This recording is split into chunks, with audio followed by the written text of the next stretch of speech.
Hello guys, it's D to the B here, and I have a interesting video. Nope, you did not read the title wrong. This is an actual thing now that's in the Transformers. I'm not even kidding. You can't make this up. So, in episode 4 of part 2 of season 2 of Transformers Earthspark, the character of Prowl is introduced, and he is carrying something that is a big problem in the Transformers franchise, and is what this video is about. Spark Regeneration Key. You might be asking, what's that? Well, I'll let the brain-dead Optimus explain it to you. You brought the Spark Regenerator key? What's the big deal? Mom always says not to leave the house without a key.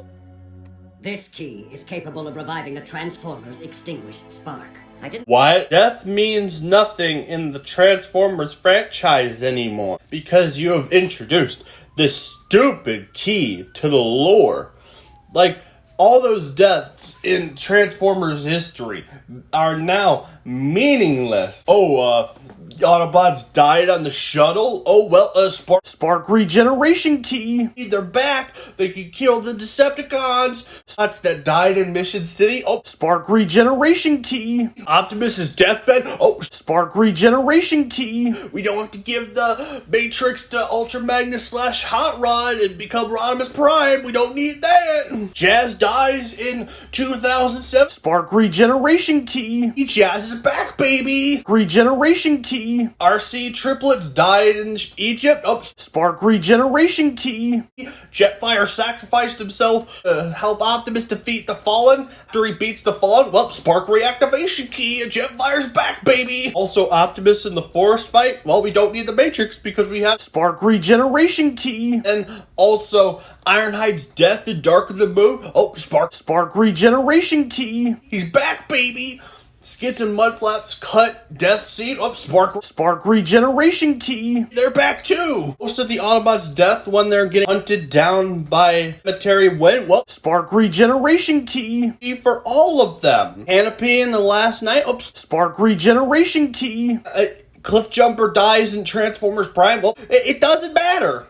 It's all there, and we're gonna go, DB, don't be ridiculous. You can't use this Spark Regeneration Key to bring back Ironhide, Skids and Mudflap, Jetfire, and all those characters whose bodies are extremely damaged. Well, it doesn't establish that, so reason to believe it could bring back anybody in the state that they are. It's completely pointless to Transformers lore because not only does it defeat the purpose of death, Transformers, which is something that a lot of Transformers media has done, because you don't have stakes in your franchise. No one's going to care for your franchise because everyone's going to be fine. That was an issue I had with G1 personally. I like G1, but until the movie, nobody died. In circumstances where like, oh yeah, they should be dead at this point. Now that you've introduced this concept to the lore of Transformers, well, death is meaningless now.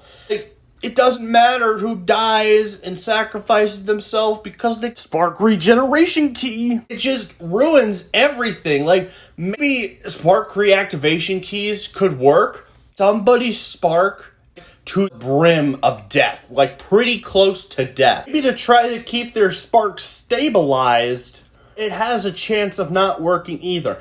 That would have been tolerable, but nope, Optimus just establishes that it can revive any dead Transformer, which is dumb. Because does that mean that every time there's placed in an Autobot, they just get ripped away from Primus? I want to see that. Just some guy in the Will of Allsparks with Primus and all his dead friends just yanked back. Him just going like, guys, what the heck? I was having a great time in the Allspark, but we missed you. I want to go back. And now I could see you guys going like, but D to the B, they obviously need the Spark Reactivation Key to revive Terratronus. Well, no. There's a couple of problems with that argument. One, they could have just used the Chaos Energy. Two, how would we know the Spark Reactivation Key would even work for Terratronus? Because as it was established in the first season of the show, that The Terrans don't use energon. And what is a spark made out of in the Transformers mythos? Energon. It's their life source. It's their blood. Even in Transformers Prime, Cliffjumper's energon dripped like blood. So I'm not sure if that would even work, since they have the cave water to revive them, which at that point as well, like, why not use the cave water? Like a huge supply of the cave water to bring her to life. Like, I know that Aftermath took the cave water, but I'm guessing unless if Aftermath is so fat and drank it all by himself, I'm guessing after the Decepticons were banished and Starscream was entrapped and the Chaos Terrans were killed, that they wouldn't grab the water. So, the argument doesn't really work. Also, it creates more problems than you think. Not only does it make death meaningless, but it can make Transformers Wars last way much longer. Imagine if the Decepticons got the spark reactivation key and just plugged it into a Decepticon or a couple. Do you know what that would equal? Another Decepticon war. Wars would go endless and never, ever victory. It's just going to be endless wars for the rest of eternity, going countless generations, which then all the next generations are completely pointless because you could just have the Transformers live forever because of stupid spark regeneration key. It's dumb. Why is this introduced in Transformers? Whoever thought of this concept should be fired, because you just made Transformers completely useless going forward because of this stupid concept. Originally, this was going to be in the Earthspark video, but granted, this was such a bad enough concept that it had to get its own video. I know I'm a little late to covering this topic, but I don't think anyone else has talked about it, so I figured I would be the one to acknowledge this to people, that this now exists in Transformers because of Earthspark. So yeah, keep that in mind when defending this trash. Anyway, always criticize and rise up.